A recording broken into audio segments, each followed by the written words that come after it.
ప్రియ స్నేహితులారా, ఈ శుభ సమయమున ఉదయకాలం బట్టి మీకు వందనాలు తెలియజేసుకుంటున్నాను.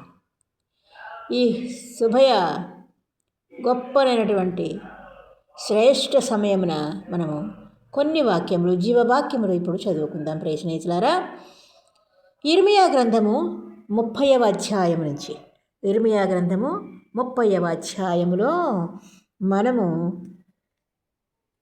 కొన్ని వచనములను మనం ఇప్పుడు చదువుకుందాము. ఏం చెప్తున్నారంటే, యెహోవా స్వయముగా మాట్లాడుచున్నారు. ఇక్కడ యెహోవాయే సెలవిచ్చుచున్నారు. 12వ వచనం నుంచి మనం చదువుకుందాం. ప్రియ స్నేహితులారా, యెహోవా సెలవిచ్చుచున్నారు అని చెప్తున్నారు. ఇక్కడ యెహోవా ఏం సెలవిచ్చుచున్నారో మనం చూద్దాం.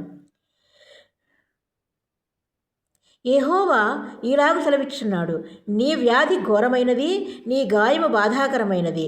నీ పాపములు విస్తరింపగా శత్రువు కొట్టినట్లు నీ గొప్ప దోషమును బట్టి నేను నీకు కఠిన శిక్ష చేసి నిన్ను గాయపరిచి ఉన్నాను. కాగా నీ పక్షమున వ్యాజ్యమాడెవడునూ లేడు.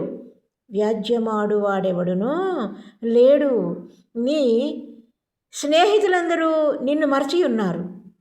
నీ గాయములకు చికిత్స చేయదగిన మందు నీకు లేదు. వారు నిన్ను గూర్చి విచారింపరు. నీ గాయము చేత నీ వారచదవేమి?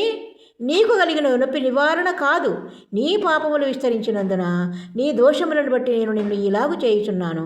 నిన్ను మృంగు వారందరూ మృంగివేయబడుదురు. నిన్ను బాధించు వారందరూ ఎవడనూ తప్పకుండా చెరలోనికి పోవుదురు. నిన్ను దోసుకుని వారు దోపుడు సొమ్మగుదురు.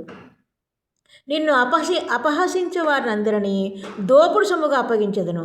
వారు ఎవరినూ లక్ష్యపెట్టిన సియోననియు వెలివేయబడినదనియు నీకు పేరు పెట్టుచున్నారు. అయితే నేను నీకు ఆరోగ్యము కలగజేసేదను, నీ గాయములను మాన్పెదను. ఇదే యెహోవా వాక్కు. యెహోవా ఈ మాట సెలవిచ్చుచున్నారు. ఆమేన్. Praise the lord. ఆయన సెలవిచ్చినదే తప్పక జరుగుతుంది. మన పాపములన్నీ ఆయన భరించినారు, ఆయన శిలువ మీద మోసినారు.